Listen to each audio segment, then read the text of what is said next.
ஆம்பளை தான், எனக்கும் சூடு சொரணம் இருக்கு, மான மறுவாதி இருக்குது, ஜாதி ஜனம் இருக்குது, 4 காசு சம்பாதிக்கிற திறமை இருக்குது. என்ன இல்லங்கிற?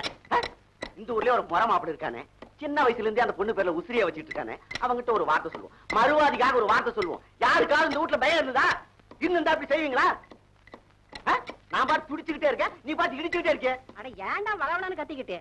இவ்வளவு ரோஷம் இருக்கிறவன் நேத்துக்கு அவங்க அப்பா வந்து பொண்ணு கேட்டுக்கலாம்ல?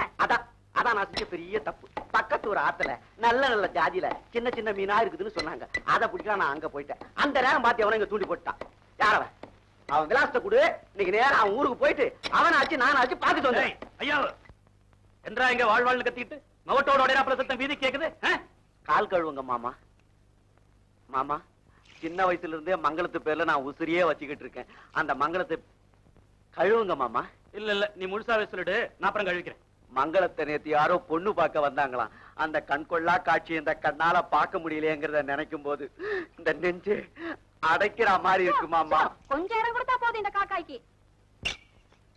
ஏ மாமா, மாப்பிள்ளை ரொம்ப அழகா இருப்பாராமே, நம்ம மங்களத்தை பிடிச்சிருக்குன்னு சொன்னாராமே, நம்ம மங்களத்துக்கும் மாப்பிள்ளைய பிடிச்சிருக்கா மாமா? ஆமாண்டா, வீட்டுல இருக்கிற எல்லாத்துக்குமே அந்த மாப்பிள்ளைய ரொம்ப பிடிச்சு போச்சு. ஒரே பையன், காலேஜ் வரைக்கும் படிச்சிருக்கிறாப்ல, பேச்சுவார்த்தையெல்லாம் சுத்தமா இருக்கு, நல்ல வசதியும் இருக்கு. அன்னைக்கு பொண்ணு பார்த்துட்டு போறப்போ மாப்பிள்ளைய பெத்தவங்க போய் தகவல் அனுப்புறேன்னு சொன்னாங்க.